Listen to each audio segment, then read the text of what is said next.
ഇതിൽ 2002 വോട്ടർ പട്ടികയിൽ ഉണ്ട് എന്ന് വിചാരിക്കുക.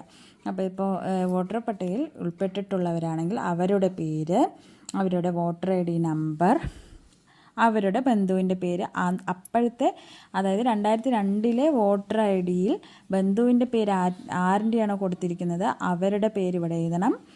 ബന്ധം അവരുമായിട്ട് എന്താ, അതായത് ഈ ഇവിടെ കൊടുത്ത ആളുടെ പേരും ആളും ഈ ബന്ധുവിൻ്റെ പേരിൽ കൊടുത്ത ആളുമായിട്ട് ഇവർക്ക് എന്താ ബന്ധം എന്നുള്ളതാണ് ഇവിടെ എഴുതേണ്ടത്. അപ്പോൾ അച്ഛൻ്റെ പേരായിരിക്കും കൂടുതൽ പക്ഷം ഉണ്ടാവുക, അല്ലെങ്കിൽ അമ്മയുടെ അതായത് മാതാവിൻ്റെ പേര്. അപ്പോൾ ഇവിടെ അച്ഛനാണെങ്കിൽ പിതാവ് എന്ന് എഴുതാം, അമ്മയാണെങ്കിൽ മാതാവ് എന്ന് ബന്ധം എഴുതാം. ജില്ല, സംസ്ഥാനം അതെല്ലാം എല്ലാവർക്കും അറിയുമെന്ന് വിചാരിക്കുന്നു. നിയമസഭാ മണ്ഡലത്തിൻ്റെ പേര്, അത് എന്താ പറയുക, നമ്മളെ ലിങ്ക് തന്നിട്ടുണ്ട്, അതിൽ സെർച്ച് ചെയ്ത് അറിയും, അല്ലെങ്കിൽ BLOൻ്റെ അടുത്ത് ചോദിച്ചാൽ അറിയാൻ പറ്റും കേട്ടോ.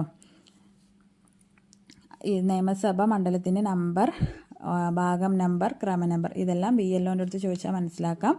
ഇല്ലെങ്കിൽ ഒരു ലിങ്ക് നമുക്ക് തന്നിട്ടുണ്ട്, അതായത് ഇലക്ഷൻ കമ്മീഷൻ അടിച്ചു കൊടുത്താൽ തന്നെ ഒരു ലിങ്ക് വരും. അതിൽ 2002 പേര് വോട്ടർ ചെയ്തവരുടെ ലിസ്റ്റ് വരും. അതിൽ നമ്മൾ സെർച്ച് ചെയ്ത് കണ്ടുപിടിക്കേണ്ടി വരും.